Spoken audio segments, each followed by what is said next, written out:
आप सभी का स्वागत है माई की पाठशाला में। तो आज मैं लेकर आई हूँ अकबर बीरबल का एक बहुत ही मज़ेदार किस्सा।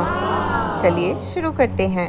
एक दफ़ा शहंशाह अकबर ने घोषणा की कि यदि कोई व्यक्ति सर्दी के मौसम में नर्मदा नदी के ठंडे पानी में घुटनों तक डूबा रहकर सारी रात गुजार देगा, उसे भारी भरकम तोहफे से पुरस्कृत किया जाएगा।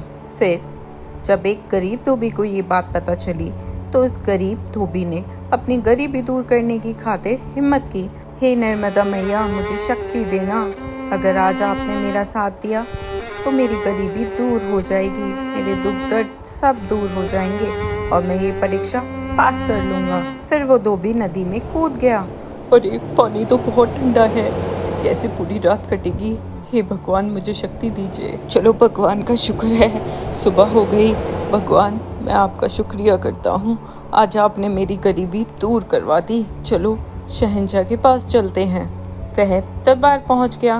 बादशाह अकबर ने उससे पूछा, तुमने कैसे सारी रात बिना सोए खड़े खड़े ही नदी में बिताई? तुम्हारे पास इसका क्या सबूत है? जहाँ पना मैं सारी रात नदी छोड़ के महल के कमरे में जल रहे दीपक को देखता रहा और इस तरह जागते हुए मैंने सारी रात नदी के शीतल जल में गुजारी। तो इसका मतलब यह हुआ कि तुम महल के दिए की गर्मी लेकर सारी रात पानी में खड़े रहे और इनाम चाहते हो। सिपाहियों, इसे जेल में बंद कर दो। इसकी गुस्ताखी के लिए इसे माफ नहीं किया जाएगा। इसे जेल में बंद कर दो। बीरबल भी दरबार में ही थे। उन्हें यह देखकर बहुत बुरा लगा। बादशाह नाहक ही उस गरीब पर जुल्म कर रहे हैं। बीरबल दूसरे दिन दरबार में हाजिर नहीं हुए, जबकि उस दिन दरबार की एक आवश्यक बैठक थी। बादशाह ने खादिम को बीरबल को बुलाने भेजा। हुजूर, आपको बादशाह सलामत ने बुलाया है, कृपया चलिए। उनसे कहना मैं जरा खिचड़ी बना रहा हूँ और खिचड़ी बनाकर खाकर तभी आऊँगा। वे दोनों ये बात सुनकर हैरान हो गए और वो चले गए। खादिम ने लौटकर जवाब दिया, बीरबल तो खिचड़ी पका रहे हैं और वह खिचड़ी पकते ही उसे खाकर आएंगे।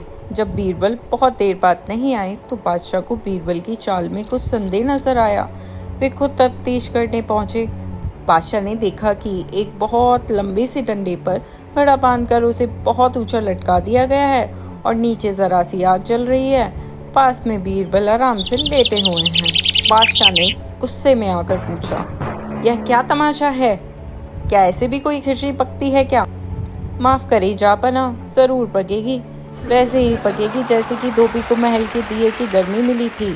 बादशाह को बात समझ में आ गई। कह तो सही रहा है ये। फिर राजा ने वो इनाम धोबी को दे दिया और धोबी बहुत खुश हो गया।